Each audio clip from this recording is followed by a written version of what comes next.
सब ये सोचने में लगे हैं कि चीन बड़ा ताकतवर देश है। असल बात तो यह है कि ये ताकत उसे भारत जैसे बड़े बाजार के जरिए नसीब हुई है और ऐसा ही वो दुनिया के बाजार में थर्ड क्लास क्वालिटी का माल बेच कर इस मुकाम तक पहुंच पाया है। तभी वो आज सबके सर पर नाचने में लगा हुआ है। जैसा कि आप जानते हैं कि भारत ने चीन को सबक सिखाने और उसको उसकी असली जगह दिखाने का मन बना लिया है, जिसके चलते भारत आत्मनिर्भर भारत, वोकल फॉर लोकल और मेक इन इंडिया के तहत ऐसे फैसले लेने में लगा है जो चीन को तो गिराने का काम करेंगे ही और भारत को मजबूती देने का काम करेंगे। दरअसल भारत ने अब एक ऐसा फैसला लिया है जो चीन के पर उतरने का काम करेगा। दरअसल भारत ने विदेशी ड्रोन पर प्रतिबंध लगाने की घोषणा की है, यानी कि अब चीन से किसी भी प्रकार के ड्रोन के आयात पर प्रतिबंध लगा दिया गया है। यहाँ हम बता दें कि सरकार का यह निर्णय 9 फरवरी से देश में लागू भी हो चुका है। हालांकि सरकार ने रक्षा, सुरक्षा और रिसर्च एंड डेवलपमेंट के क्षेत्र को इससे बाहर रखा है। इन कामों के लिए ड्रोन का आयात किया जा सकता है। सरकार के इस कदम से ड्रोन की मैन्युफैक्चरिंग के क्षेत्र में काम कर रहे भारतीय स्टार्टअप को बड़ा फायदा हो सकता है।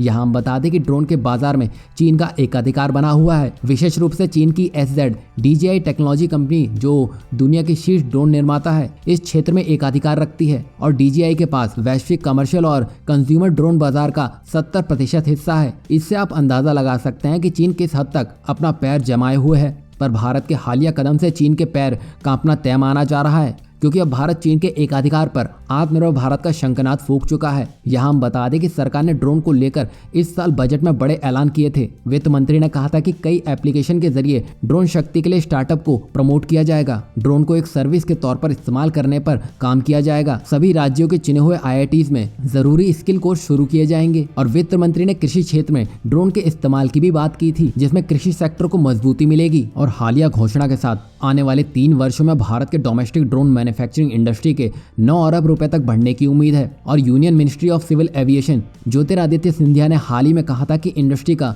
ज्वाइंट बिजनेस 2026 तक लगभग 150 अरब रुपए तक बढ़ सकता है और भारत 2030 तक वैश्विक ड्रोन हब के लक्ष्य को हासिल कर सकता है।